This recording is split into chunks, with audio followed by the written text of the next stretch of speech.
So over the last 12 weeks, I have step by step been introducing you to 12 guaranteed ways to create a disloyal, disengaged, and disheartened team and watch your business die a slow, painful death.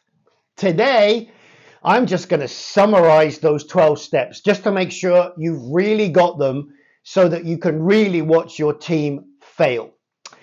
Step 1, make sure there are low levels of trust and openness. You can do that by changing your mind, being inauthentic, withholding information from your team, and making sure that anyone that is open about the way he or she feels is judged, gaslighted, and generally rejected.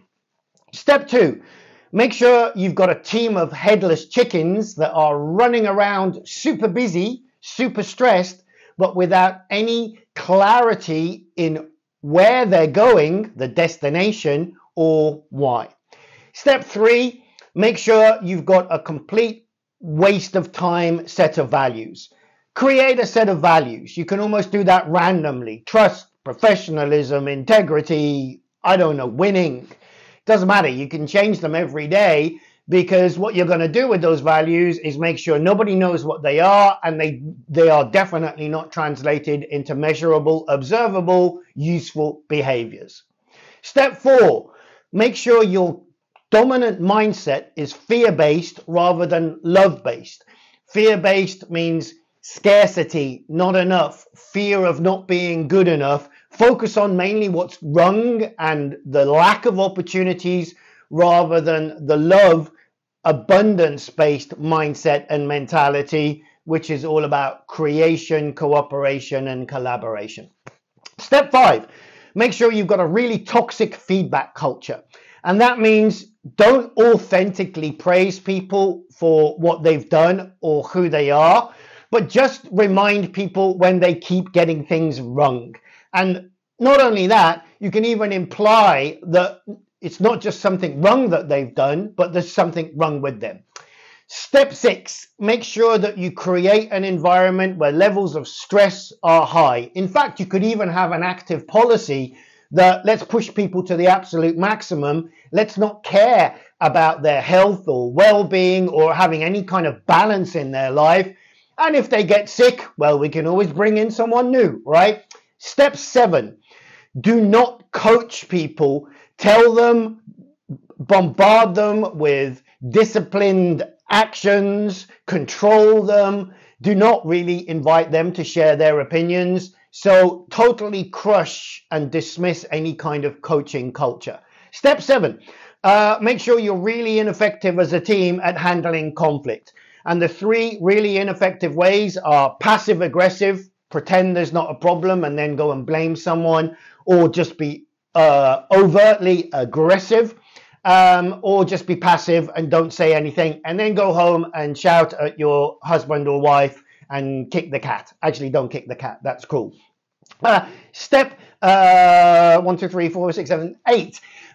Make sure that there is total either dependence or independence in the team, but you don't have what I call interdependence. Interdependence is the foundation of creating something bigger, collaboration and cooperation. Step 9, make sure that you don't achieve your purposeful goals. So make sure that the goals you set are not linked to a clear purpose, and make sure you're pretty low on the goal achievement level. Next step, make sure that there is really bad management of change, and the best way to create high levels of resistance to change and a demotivated team is to not tell them why the change is coming, to not recognize that they will have emotions and resistance to the change and not give them a safe space to share that, and oversimplify change, assuming it's just a logical process and therefore everybody should get on board. And finally, step 12, make sure you don't learn from your mistakes or your successes. You know, Behave like an ostrich. Stick your head in the sand and keep making the same mistakes again and again. If you follow those 12 guidelines, you're pretty much guaranteed to see your team fail. Alternatively, you could do the exact opposite. That would be interesting, isn't it? It's a choice. You could create an environment of high levels of trust and openness. You could have clarity of purpose, knowing where you're going and why. You could create meaningful values so that they actually mean something in terms of measurable, observable behaviors. You can create a mindset culture of love and abundance as opposed to fear and scarcity. You could create a healthy feedback culture where people are appreciated and recognized, not just for what they do or achieve, but also for who they are. You could minimize levels of stress, and you could bring in effective tools and support for helping people with their mental, physical, and emotional health.